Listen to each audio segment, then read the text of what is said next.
Assalamualaikum warahmatullahi wabarakatuh. Selamat sore Waalaikumsalam. dan salam bahagia selalu. Jumpa kembali kita di Desa Institut dalam program Sama-sama Belajar Desa. Dan sore hari ini kita akan belajar bersama sambil bareng terkait dengan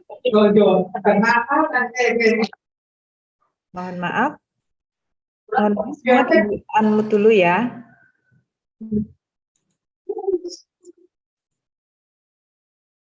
Oke. Oke, kita ulang. Berjumpa kembali kita di Desa Institut Sambal Desa sama belajar desa.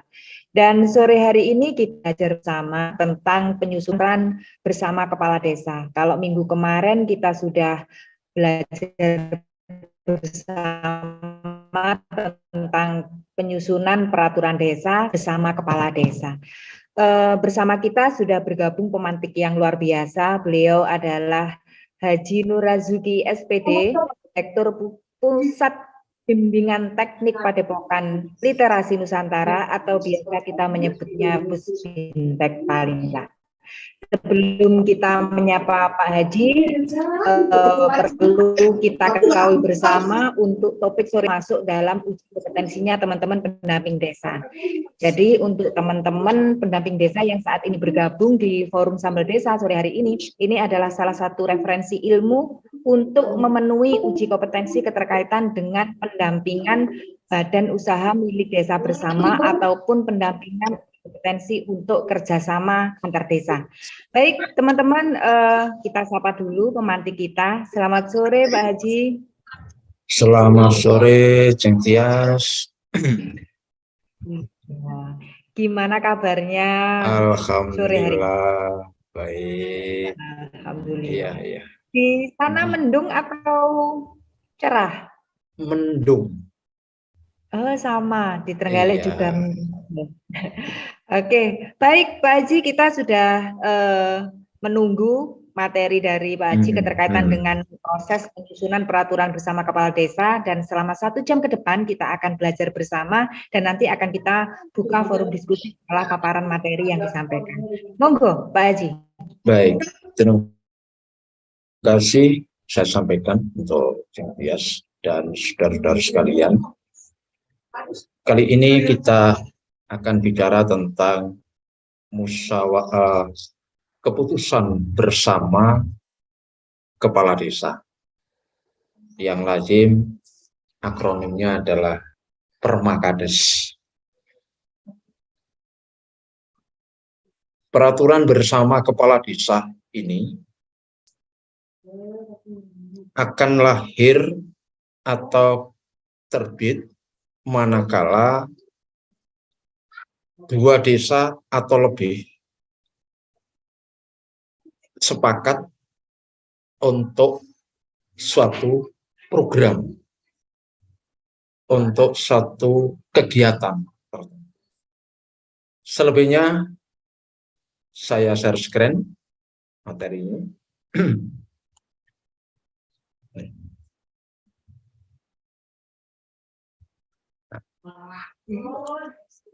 Dalam pembakasan ini, sebelum kita kupas lebih jauh, saya pesankan juga pada yang hadir atau siapapun yang menyaksikan diskusi ini, rajin-rajinlah untuk mengunjungi website Pusbintek Palira. Kemudian untuk Facebook ada di grup Gerakan Desa Merdeka. Di samping itu ada juga untuk teman-teman yang biasa di Sambal Desa, saya juga menyediakan yang grup spesial atau khusus untuk yang tergabung dengan Palira. Ada grup Palira Sambal Desa. Baiklah, kita mulai. Apa yang akan saya jelaskan ini merujuk pada utamanya ada pada Permendagri nomor 111, kemudian Permendagri nomor 96 tahun 2007. Ini tentang kerjasama desa, kemudian ya 111 adalah tentang pedoman penyusunan peraturan di desa. Nah, sebagaimana pada pertemuan minggu lalu, di dalam menyusun peraturan di desa, itu kita tetap dengan asas sama. Jadi ini tidak perlu saya uraikan lebih detail. Setidaknya kita mengingat kembali bahwa secara umum peraturan di desa itu asasnya ini. Yang lebih saya tekankan atau pesankan adalah ini, transparansi. Bagaimana membuat sebuah peraturan di desa itu harus transparansi. Kemudian yang berikutnya adalah landasannya. Ini sudah saya jelaskan pada pertemuan yang lalu, yang mana pada saat pada materi penyusunan peraturan desa. Nah, dalam kaitannya ini, saya menekankan pada saudara sekalian bahwa landasan yuridis itu akan memberikan peluang kepada desa atau supradesa atau kawasan desa itu membuat peraturan di desa ini tidak harus ada tidaknya perintah dari peraturan yang lebih atas.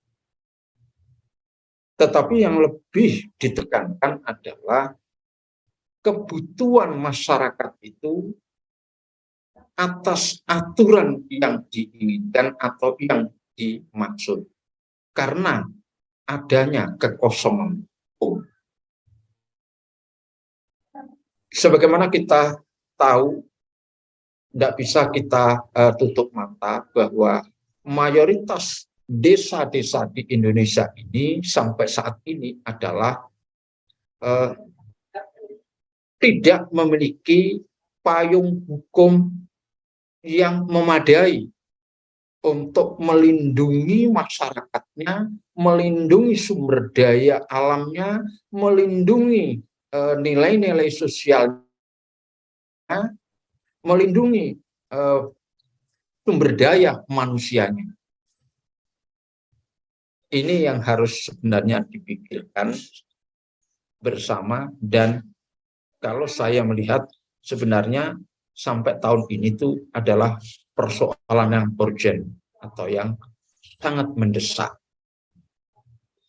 Itu yang saya tekankan. Urutan-urutan pembuatannya secara general, peraturan bersama kepala desa dengan peraturan desa itu sama. Pada intinya sebuah peraturan itu dibuat ya mulai dari ada rancangan, pembakasan, penetapan, pengundangan, penyebaran. Nih. Nah, khusus untuk peraturan bersama kepala desa, alur penyusunannya peta jalannya seperti ini. Kalau saya skemakan seperti bahwa yang mendorong untuk diterbitkannya peraturan bersama kepala desa itu adanya kepentingan masyarakat. Jangan lupa, bukan kepentingan elit di desa, tetapi kepentingan masyarakat, kebutuhan masyarakat, keinginan masyarakat. Itu adalah kepentingan. Utamanya adalah tentunya terkait dengan kepentingan ini adalah kebutuhan masyarakat. Nah, kebutuhan masyarakat itu ada yang memang disadari oleh masyarakat sendiri, ada pula yang tidak disadari. Maka para pemangku desa harus memahami ini.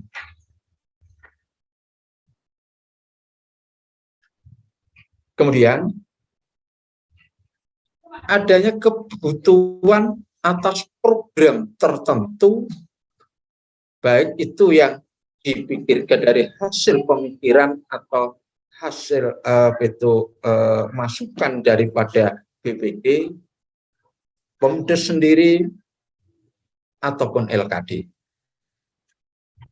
Artinya keduanya ini jangan sampai nanti itu hanya atas keinginan masukan dari para pemangku desa, tetapi yang lebih utama adalah kepentingan masyarakat.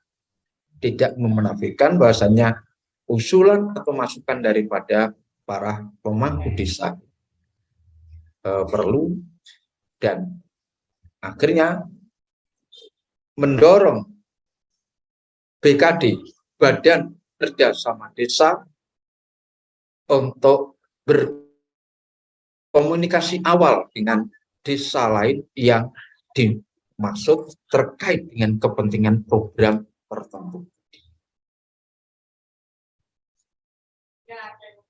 Tipologi daripada kerjasama antar desa atau cakupannya, itu ada hanya 2 desa dalam satu kecamatan bilateral, atau lain kecamatan, atau lain kabupaten, bahkan lain provinsi. Yang tidak boleh adalah dengan sejenis desa di luar negeri atau asing. Tapi kalau masih pada cakupan NKRI, kerjasama antar desa itu bisa dilakukan, baik itu hanya 2 desa atau bilateral maupun multilateral, yaitu beberapa desa. Ini tentang cakupannya. Ya, selama ini mungkin baru sebatas desa-desa di satu kawasan supradesa kecamatan. Tetapi sesungguhnya kerjasama itu bisa sampai dengan sampai banyak adalah wilayah NKRI. Oke.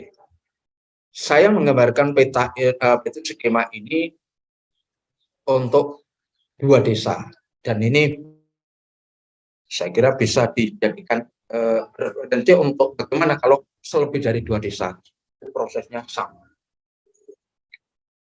2 desa dalam satu kecamatan. Antara desa 1 dengan desa 2, ini bisa bersama-sama, bisa salah satu yang mengajak, tidak ada masalah. Muncullah yang tadi saya sebut komunikasi awal. Mau kerjasama suatu program. Maka kedua desa ini menindaklanjuti awal adalah komunikasi atau konsultasi dengan camat. Karena ini camat nanti yang akan memediasi. Jika sudah disepakati, maka camat akan mengundang delegasi kedua belah desa tersebut atau kedua belah pihak untuk bertemu. Jadi mediasi atau mediasi pertama itu ketemunya itu adalah camat diundang. Itu kedua. Siapa? Yaitu BKD, Badan Kerjasama Desa. Siapa Badan Kerjasama Desa itu? Badan Kerjasama Desa adalah para pimpinan kelembagaan desa yang mana keberadaannya adalah berdasarkan ex officio.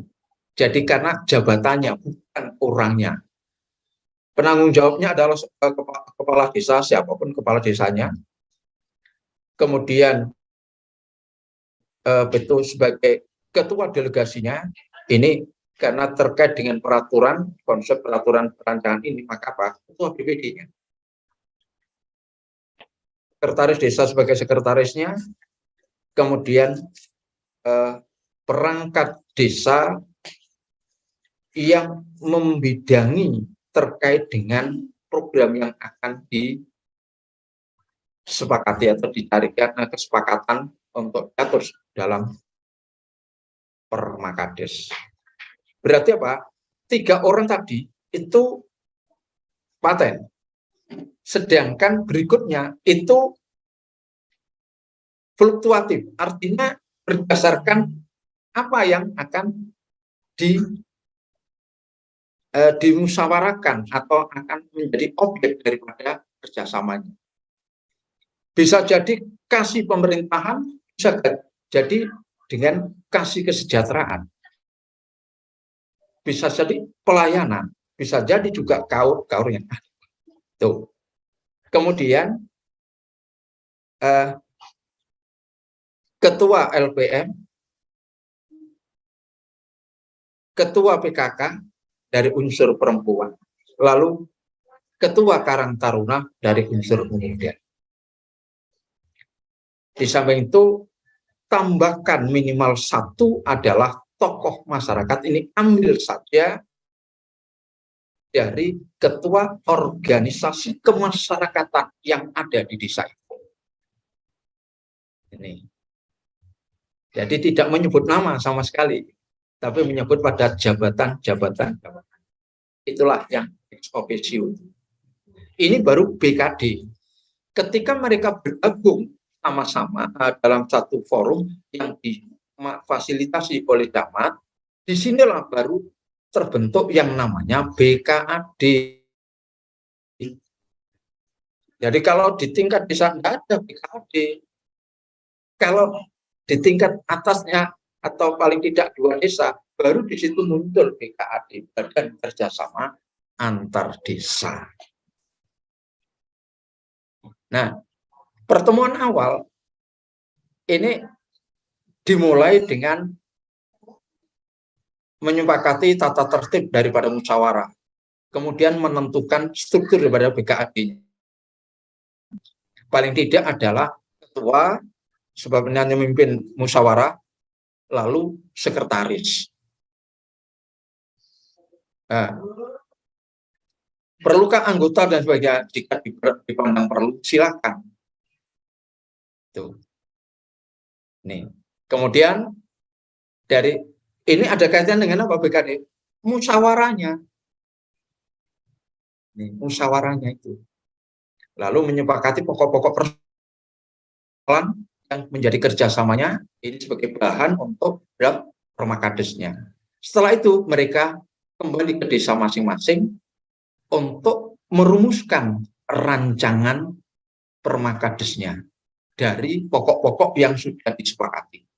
Keduanya membuat bertemu yang kedua kalinya lagi untuk memadukan bagaimana konsep pemikiran dari desa 1 dan desa 2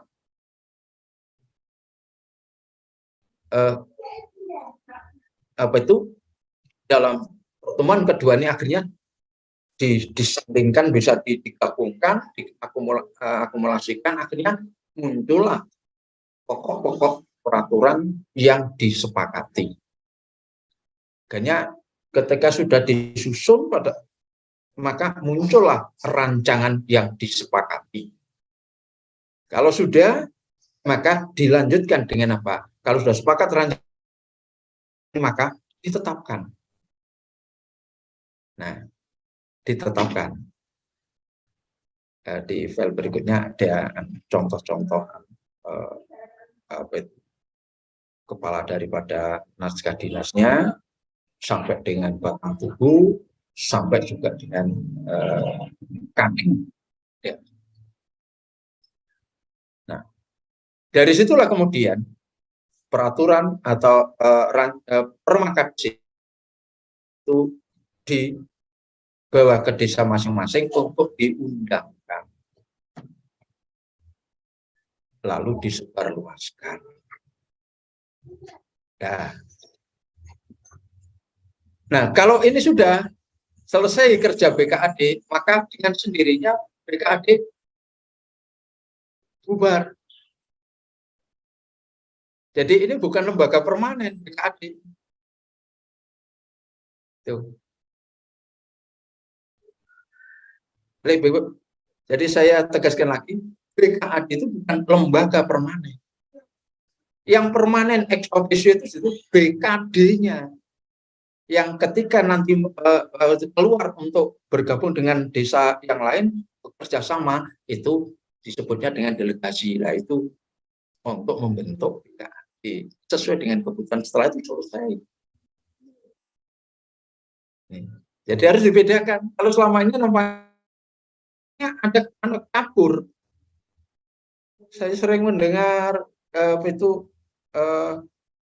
orang berbicara, ini yang dimaksudkan mestinya BKD, bukan BKAD. Karena BKAD itu bukan lembaga permanen, tapi berdasarkan kebutuhan itu. Nah, ini kalau kerjasamanya itu dengan pemerintah, antar pemerintah desa. BKD, Badan Kerjasama Desa ini juga, atau desa itu bisa melakukan kerjasama dengan pihak ketiga. Kalau dengan sesama pemerintahan desa namanya nanti akan melahirkan permakades, sedangkan kalau dengan pihak ketiga itu melahirkan perjanjian bersama. Oke, kalau kerjasama dengan antar desa, munculnya adalah peraturan bersama kepala desa, sedangkan kerjasama dengan pihak ketiga munculnya adalah perjanjian bersama. Nah, di antara keduanya, permakades maupun perjanjian bersama, itu setidaknya ada 8 hal ini yang harus diatur, disepakati.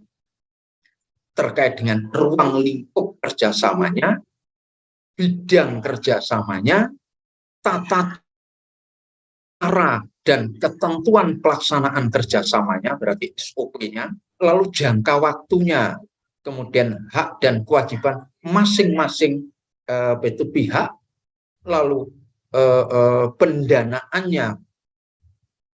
Kemudian yang ketujuh adalah tata cara perubahan, penundaan, dan pembatalan terhadap permakades. Kalau perjanjian bersama juga perjanjian bersama. Lalu yang terakhir ke-8 adalah menyepakati pasal-pasal tentang penyelesaian perselisihan. Ini permakades, intinya cakupan yang menjadi substansi peraturannya itu minimal 8 ini harus ada.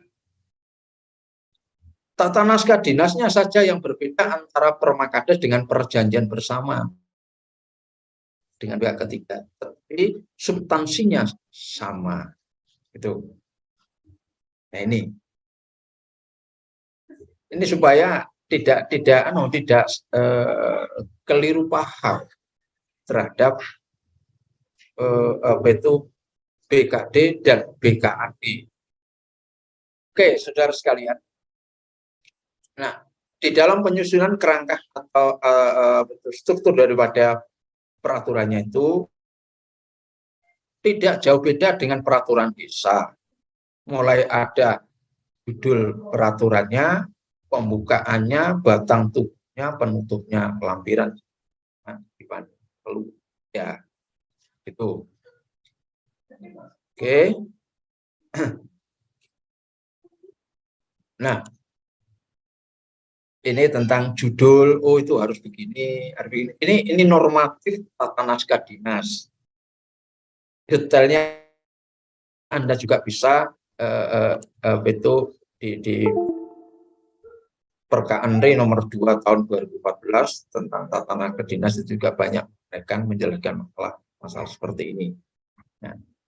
Nah, penomorannya ini, untuk judul, nomornya ini berarti ketika musyawarah di BKAD tadi, desa-desa yang terlibat ini sudah menyiapkan nomor urutnya berapa nanti, sesuai dengan buku register yang ada di desa.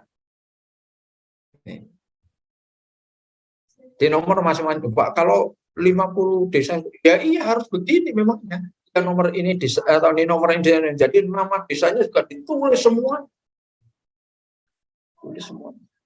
Karena ini hanya 2 desa, ada kepala desa ini dan kepala desa ini nomornya. Nah, kalau 30 desa ya peraturan bersama kepala desa titik-titik, kemudian kepala desa titik, kepala desa titik, terus semuanya sampai nomor begitu. Oke. Ditulis dalam huruf kapital. Ini tentang naskah dinasnya. Ini mulai dari frase dengan rahmat Tuhan Yang Maha Esa dan seterusnya. Baik, ini tidak begitu sulit Anda pelajari seluruhnya dari, dan saya juga memberikan contoh detail ini ya potongannya. Maka saya pikir penjelasannya saya tentang Permakades cukup, dan saya lebih senang dengan diskusinya. Nih, jadi ini file berikutnya ini file contoh dan jadi terkait dengan tata nasihat dinas, bisa dibaca. Jika belum download di room chatnya sudah saya kirim sebenarnya, dan nanti saya kirim lagi, atau Tias bisa kirim itu setelah di-download. Terima kasih, saya kembalikan pada Tias. Assalamualaikum. Waalaikumsalam warahmatullahi wabarakatuh. Disampaikan terima kasih Pak Haji Nur Razuki. Jadi saya pribadi mendapatkan ilmu hari ini keterkaitan dengan output dari kerjasama antar desa dengan kerjasama dengan pihak ketiga. Jadi ternyata produk hukumnya yang dihasilkan juga sendiri-sendiri. Artinya tadi di materi sudah jelas disebutkan bahwa untuk kerjasama antar desa maka akan menghasilkan dasar hukum regulasi terkait dengan peraturan bersama kepala desa. Sedangkan jika desa itu bekerja sama dengan pihak ketiga, maka output dasar hukumnya adalah perjanjian bersama dengan pihak ketiga. Baik, teman-teman, kita akan belajar bersama diskusi tentang topik sore hari ini, khususnya untuk teman-teman pendamping desa, karena materi hari ini ada kaitannya dengan uji kompetensi dari teman-teman PD, itu keterkaitan dengan melakukan fasilitasi pengembangan BUMDesma dan juga keterkaitan dengan melakukan fasilitasi kerjasama dengan pihak ketiga. Kita akan belajar bersama, monggo nanti teman-teman bisa langsung raise hand atau langsung open mic. Ya, monggo. Sudah ada yang Bang Iman ini. Selalu tak tembak. Iya. Open mic, Mas.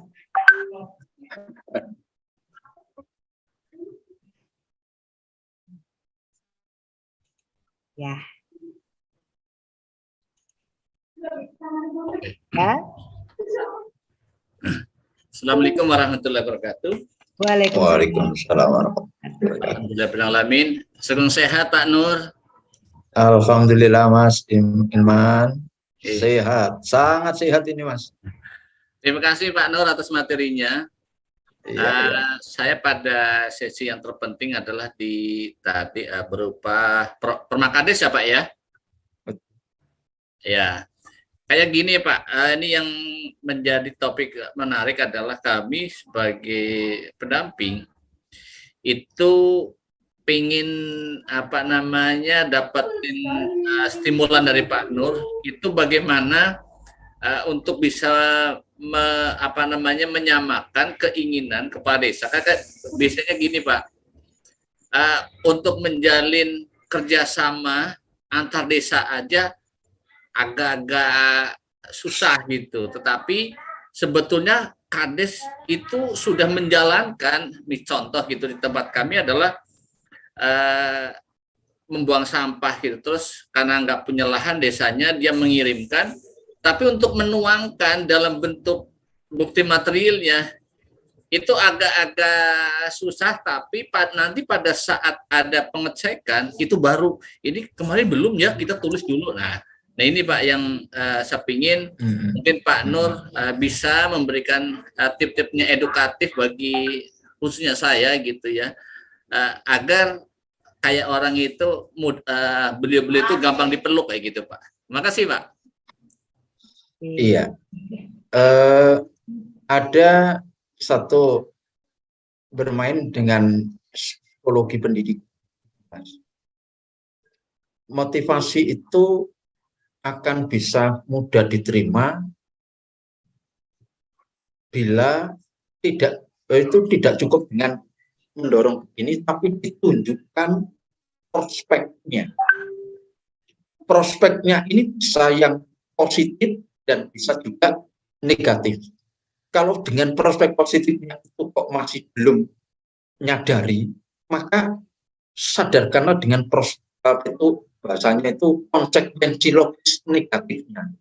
Misalnya tentang sampah, betul Mas Ilman tadi sampah. Iya, kalau sekarang ini masih enak Pak.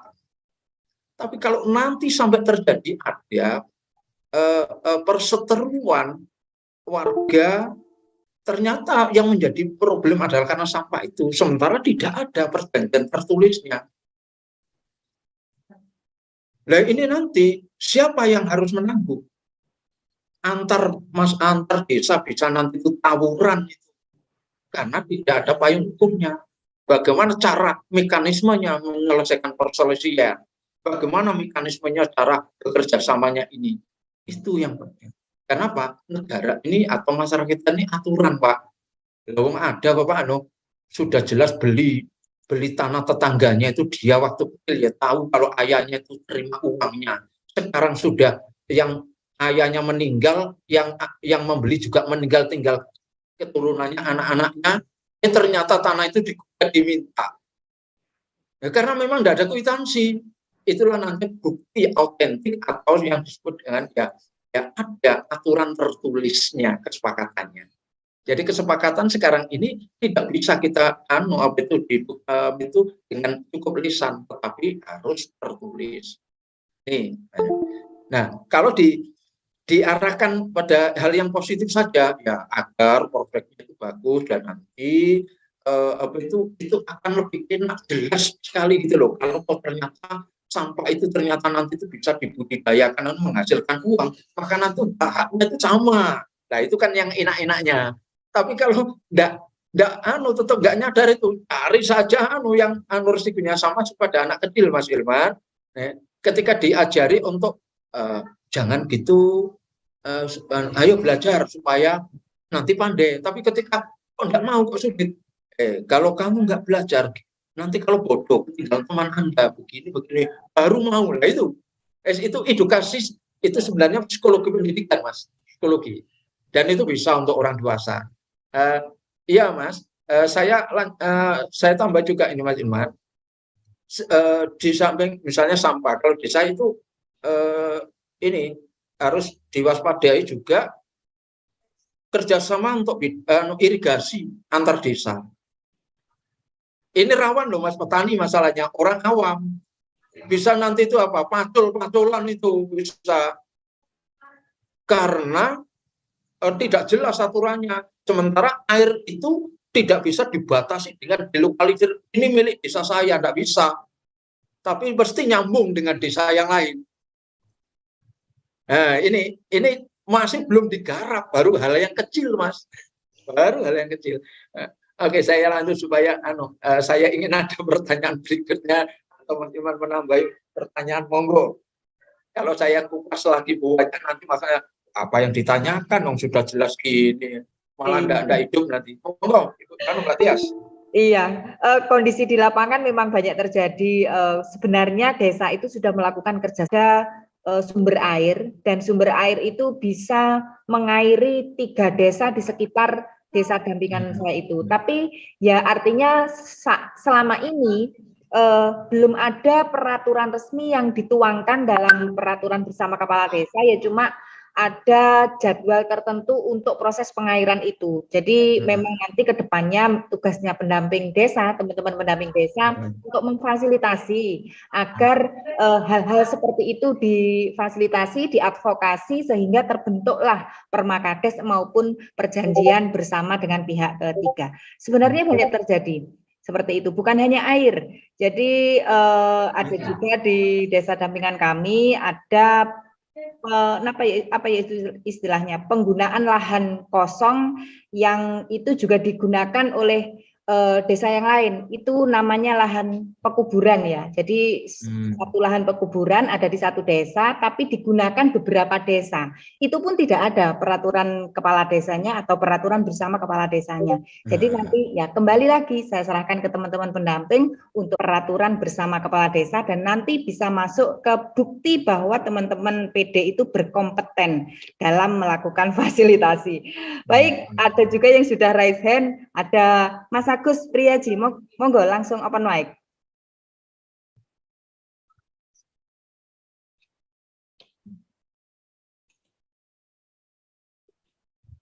Langsung open mic Mas Agus. Bisa? Dibantu Pak ya. Ya. Alhamdulillah. Alhamdulillah, akhirnya. Assalamualaikum warahmatullahi wabarakatuh. Waalaikumsalam warahmatullahi wabarakatuh. Selamat sore Pak Ketum. Selamat sore. Saya suka memanggilnya Pak Ketum Pokoknya. Kemudian terima kasih Mbak Tias yang sudah memerintahkan PD barusan ya. Iya. Kemarin bingung teman-teman PD. Nah, padahal di penjelasannya Pak Ketum tadi bahwa draft materi itu disiapkan oleh BKD gitu ya. Tapi kalau kita menunggu BKD nggak akan jalan-jalan. Nah, makanya ini ya ini dalam rangka kita menyelamatkan aset desa, dalam rangka juga membangun desa. Kalau kita menunggu kita nggak akan jalan-jalan, oke lah. Perintah Mbak Tias tadi kami lakukan gitu ya. Begini Pak Ketum, saat ini di desa dampingan kami BUMDesma yang dibangun berdasarkan Permakades. Permakades ini karena dibuat sebelum tahun 2021, dia akan disesuaikan dengan PP 11 dan Permen Desa 3 tahun 2021. Makanya ini nanti kami mau memperbaharui Permakadesnya karena ada aturan-aturan yang sebelumnya harus berubah. Contohnya masa jabatan pelaksana operasional 2 kali 5 tahun. Ini kami juga mohon bantuan masukan karena kami juga harus membuat aturan-aturan baru. Bagaimana di Permakades ini ketika nanti tahun depan tuh rencana akan ada bantuan untuk 4 desa yang harus dialokasikan ke BUMDesma ini. Ya. Siapa yang akan mengambil keputusan? Apakah